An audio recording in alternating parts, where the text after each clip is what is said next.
Lo que escuchas no es solo ruido, es pensamiento que se mueve. Esto es Comunicarte. Cultura en diálogo en Radio UNIAC. Y nos quedamos en el GAM, porque es un lugar que nos gusta mucho, hay que decir además. El Centro Cultural Gabriela Mistral, que está súper activo, para hablar de una obra que lleva un par de semanas en cartelera, pero que ya llega al final. Es muy fuerte esta cosa de que se ensaye, se trabaje, se haga proyectos que a veces duran años para tener, en este caso, 8 funciones. Demasiado poco. Y estas son las últimas 4, así que les queremos invitar a que puedan acercarse al GAM este fin de semana, porque mañana y sábado... Hoy, mañana y sábado, dice aquí más miércoles 21, la sí. acabo de ver. Hoy, mañana y el sábado a las 19:30 horas está Propaganda, y el domingo también a las 18:30 horas, y estamos con su autor, que hablamos de su coautor, vamos a hablar de la colaboración alemana también, Juan Pablo Troncoso, que además es académico de la Escuela de Teatro UNIAC. ¿Cómo estás, Juan Pablo? Bien, ¿y tú, Antonella? Bien, a tu casa nomás llegas, literalmente. Muchas gracias por la invitación, por fin estoy en este lugar. Sí, ahora ya agendamos a Juan Pablo, que va a venir más seguido a hablar de sus otros proyectos. Ahora, bueno, hay tantas razones para hablar de la propaganda hoy día. Sí. Entonces quería preguntarte cómo surgió, luego vamos a ir a la estética de la obra, a la propuesta, pero me parece súper interesante contar que esta es una colaboración alemana-chilena. Cuéntanos cómo fue ese proceso junto a Björn Degner. Quiero pensar que lo dije más o menos bien. Sí, creo que sí. Bueno, Propaganda es una idea y una obra dirigida por Ana Luz Ormazábal, que es la directora del proyecto, y que surge un poco después de una obra que hicimos juntos anteriormente que se llamaba María Isabel, también en el GAM, a propósito de los 50 años del golpe. Yo vi esa obra. ¿La viste? Sí. Ya, bacán. Que contaba la historia de María Isabel Matamala, una exmirista, y que a partir de eso quedaron ciertas preguntas abiertas, y la Ana, que bueno, es una directora y una artista muy inquieta y creativa, se quedó pensando sobre el problema justamente de la propagación de ideas políticas. Y a partir de eso llegó a la idea de Propaganda. Originalmente Propaganda se trataba sobre el vínculo entre el Departamento de Comunicaciones de Carabineros con los canales de televisión y cómo les facilitan imágenes, ¿no? Pero eso fue evolucionando, mutando, y llegó este teatro de Heidelberg, que es esta ciudad en el sur de Alemania, y que tiene un teatro estatal, digamos, con un elenco estable, etcétera, etcétera. Y ellos se interesaron por el proyecto, y dentro de las condiciones, en el fondo, propusieron que hubiese 2 dramaturgos. Yo por parte de Chile, y Björn, que es un dramaturgo alemán, y que el equipo estuviese repartido. Entonces hay 3 actrices chilenas, una actriz y un actor alemán, diseñadoras alemanas, diseñador de luces alemán. Entonces está todo el equipo como mitad y mitad. Sí. ¿Y cómo fue esa experiencia? Es como escribir a 4 manos. Sí. Y me imagino que la obra es en castellano, nadie se asuste. En 4 idiomas. Ya, pero es como yo vi algunas imágenes como de esta actriz alemana hablando en castellano y en inglés. Habla, claro. Entonces, cuéntanos cómo fue el proceso de construcción de una obra con estas exigencias. Sí, fue muy complejo, muy estimulante, pero muy friccionado, en un sentido no peyorativo, en el sentido de tener que encontrarse en la mitad. Tomando como gran objeto el de la propaganda, ¿no? Fake news, influencers, propaganda política, particularmente que proviene de sectores más de extrema derecha, vamos a decir. Pero la mayor dificultad era, bueno, primero el idioma, ¿sí? Porque en el fondo teníamos que hablar, y por eso en la obra también hay mucho inglés, que le decimos como un bad English, porque en el fondo era el idioma en el cual nos podíamos encontrar. Pero tenemos una serie de diferencias culturales, históricas, sí, claro, y sobre todo de modos de producción, y perspectivas distintas también en torno a qué es la propaganda, temas que son más difíciles de hablar allá, temas que acá damos por sentado, el problema del humor, que es un buen problema. Sí. El humor alemán es muy especial, sí, por decir algo, si es que a eso se le puede llamar humor. Y el humor chileno es muy distinto. Hay un sentido de Ellos dirán lo mismo de nosotros. Yo creo, ¿no? Los Pablos, Sí. sí, estoy segura que Deben decir chilenos muchas cosas. de las cosas que se ríen. Deben decir muchas cosas. Lamentablemente yo no las entiendo. Pero en ese sentido fue maravilloso, estimulante. Pero la obra, creo que una de las gracias que tiene es que pone en escena esa dificultad de convivir con un otro. Ujú. No es una obra como que hable en un sentido como idílico. No hace una propaganda de cómo vivir en comunidad. Claro, seamos todos amigos. Exacto. Y paz. Es como la dificultad de convivir con un Sí. otro y cómo es posible hacerlo, ¿no? Y que implica como mirar a ese otro y decir, a veces me dan ganas como de zamarrearte, pero no lo hago. Encuentro un punto en el medio o un poco más tirado para acá, hago concesiones. Entonces fue como una gran negociación en ese sentido. Ahora, y eso claro, me la gustó. obra habla de lo que fue un poco su proceso creativo. Totalmente, totalmente. De alguna manera lo lleva a la escena, por eso también los actores alemanes en un momento hablan en español, intentan hablar en chileno, las actrices chilenas hablan en un mal inglés, hablan en alemán, la Mariela, bueno, que habla francés, habla también en francés. Entonces está todo ese problema del lenguaje, de la comunicación, y eso está puesto en la obra. Y eso me parece que no se trata de eso la obra, pero creo que el proceso aparece y eso es bonito, creo que es honesto en ese sentido. Sí, ahora, claro, propaganda refiere a muchas cosas y estaba pensando mientras te escuchaba, Juan Pablo, que una de las herramientas que ha usado la propaganda, que básicamente la propaganda en la definición es la comunicación que se usa para movilizar votos. Sí. Es así de... Sí. se le puede dar muchas cosas más sofisticadas, pero eso es. Sí. Y el uso de la propaganda en los medios de televisión, no solamente en Chile, en Argentina también, en Estados Unidos también, a todos los lugares donde ha llegado finalmente la ultraderecha democráticamente al poder, Uh-huh. han utilizado la propaganda para instalar más que en las cabezas, en los corazones de las personas, el miedo al otro. Sí, sí. Y es muy interesante ver ahora mismo, ¿no? Ahora mismo ya, seguramente la gente que ve noticieros, yo no, que... Por sanidad mental. Sí, no, que peleo mucho con la tele, entonces porque ya tengo mucho estrés. Me parece como que vivimos años en donde 2/3 del noticiero, en ese momento dejé de yo ver noticiero, eran Crónica Roja. Sí. Y ahora mismo, no sé la televisión, pero tengo una amiga que trabaja en una radio informativa grande y que le dijeron, ya no vamos a partir con Crónica Roja los noticieros. Eso está pasando hoy día. Mágicamente. Mágicamente se acabó la delincuencia en nuestro país. ¿Por qué será? Entonces, claro, hablemos también de eso, ¿no? Sí. De qué lugar tienen los medios de comunicación con los grupos de poder. Y en el caso de Chile es súper evidente quiénes son los dueños de los medios de comunicación. Conocemos esa relación, ¿no? Claro, y cuánto de eso nos moviliza a crear nosotros imaginarios, ¿no? Que es sobre lo que reflexiona la obra. Sí, eso, bueno, me parece que es un tema así enorme, ¿no? Pero hablamos harto con la Ana en un momento, leímos muchas cosas y entre una de esas aparecía la idea del barroco digital, Ujú. ¿sí? Esta idea en el fondo como de esta sobrepoblación de estímulos, esta incitación a la emoción, que eso era un poco como el barroco original, que es el momento de hecho donde se instala históricamente la palabra propaganda, a partir de la iglesia, ¿no? La iglesia quería recuperar terreno, entonces hay un gran movimiento artístico para propagar la idea de Dios, la Biblia, etcétera, etcétera, etcétera, y apelar a la emoción, ¿no? Claro. Entonces, hoy en día es el barroco digital, barroco, apelar a la emoción, digital, usando todos estos medios, ¿no? Sí. Particularmente, mucho como tú dijiste, en Argentina, Trump, ¿no? Que inaugura como esta lógica y de usar como todos y absolutamente todas las herramientas tecnológicas para esta batalla, ¿no? Esta batalla cultural que le llaman ellos. Dentro de eso, bueno, en Chile se da la particularidad que los medios, bien sabemos, ¿no? Están totalmente cooptados por un cierto sector político. Hay otros países donde eso no pasa. Por ejemplo, en Alemania, justamente, teníamos la dificultad, les presentábamos materiales de los noticieros, Ujú. con las músicas, ¿cachai? Esta Sí. tensión, etcétera, y ellos no lo entendían. porque allá no existe eso. Sí.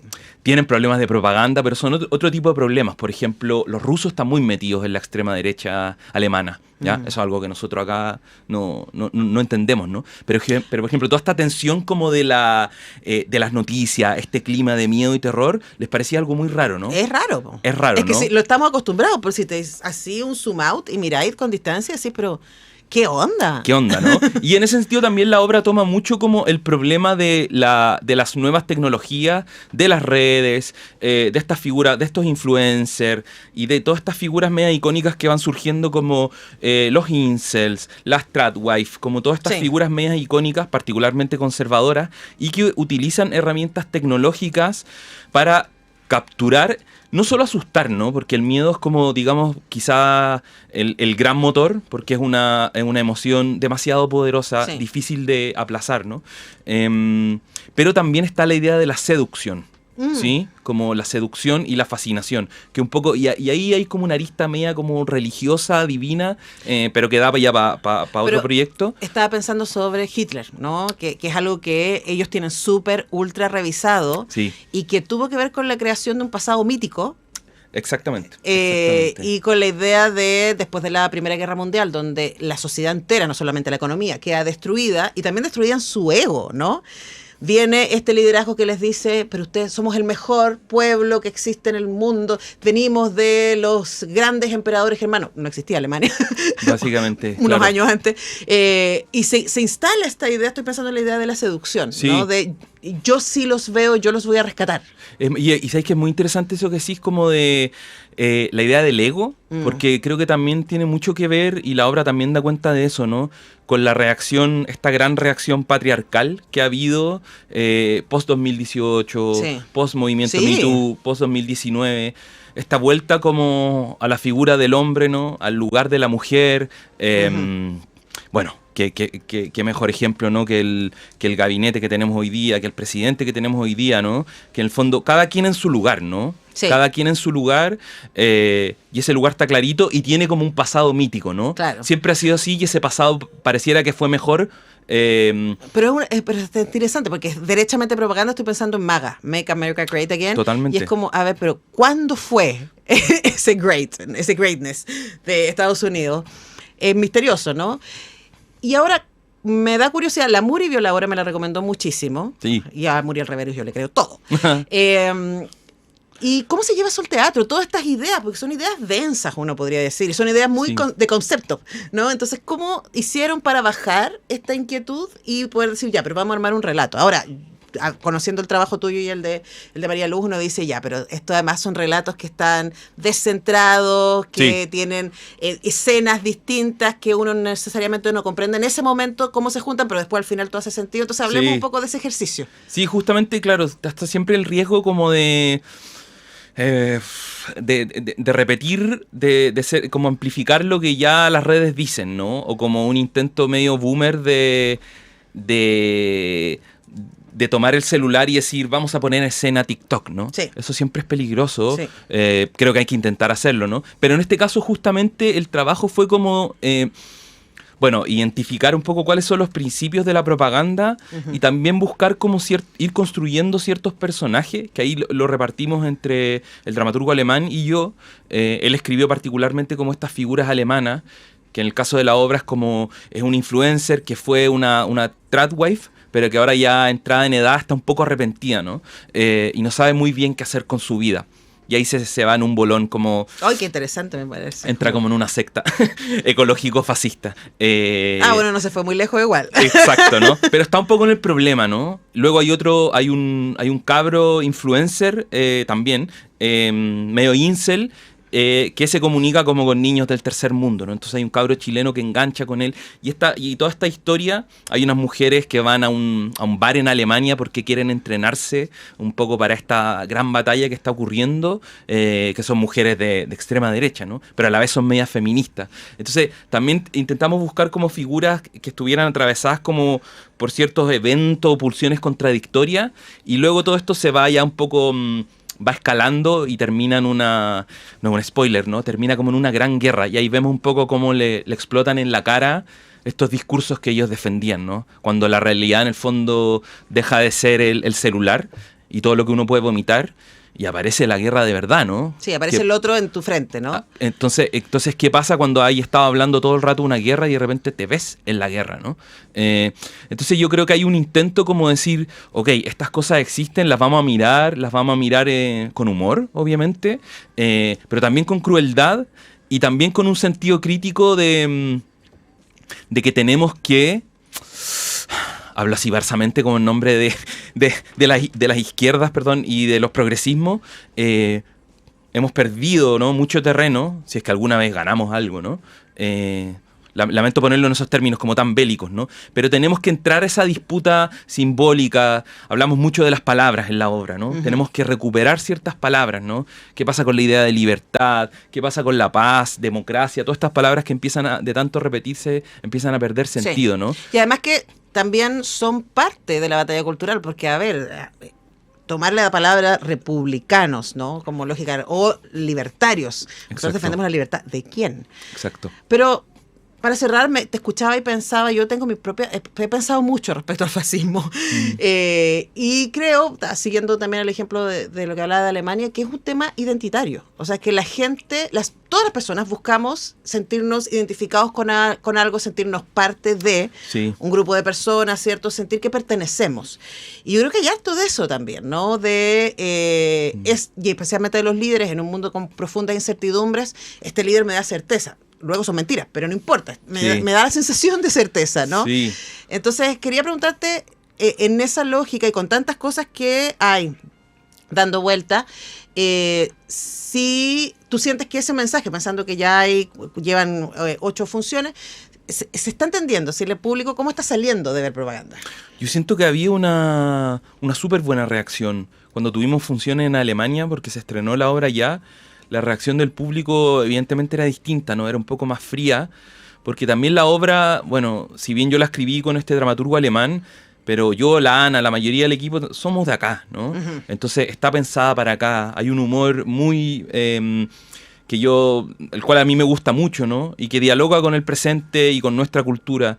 Entonces, en ese sentido, creo que la obra es un poco... Mucha gente dice que es como un trip, porque efectivamente creo que va pasando por muchas cosas, distintas escenas, hay música, hay cantos que son maravillosos. Entonces, no solo la historia, sino también toda la puesta en escena que hace la Ana.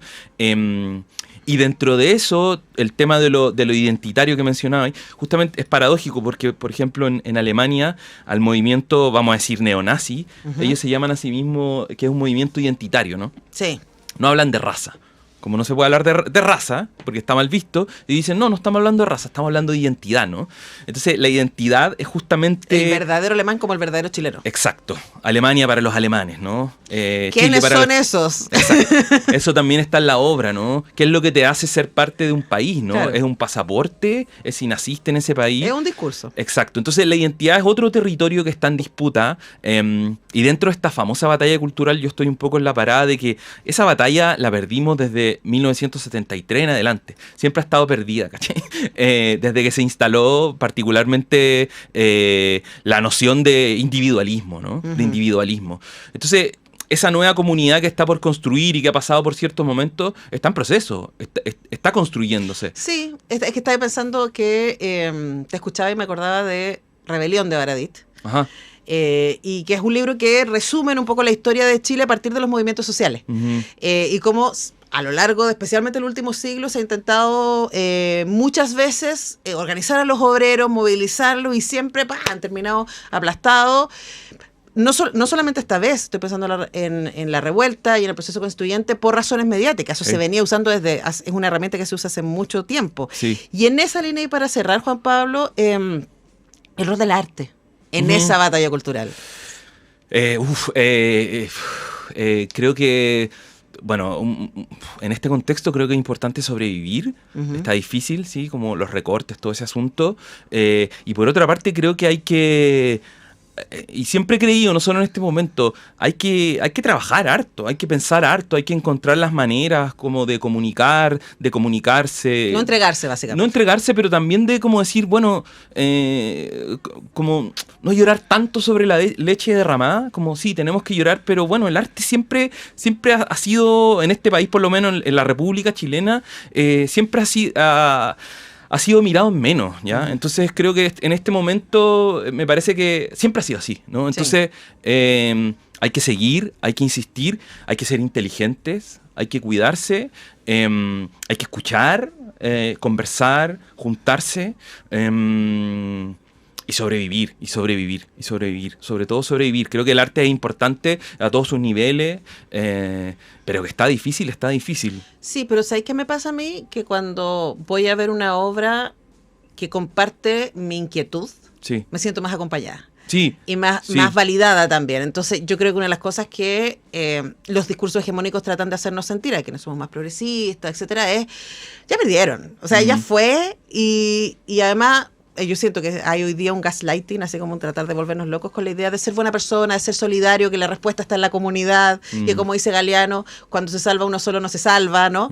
Y yo creo, por lo menos para mí, una experiencia comunitaria como es el teatro me hace sentir más acompañada y validada en mi propia pelea diaria. Sí, y son experiencias pequeñas también. Creo que hay que apelar harto a eso. Sí. No todo tiene que ser tan grande y tan gigante. Creo que en esos pequeños gestos también suman.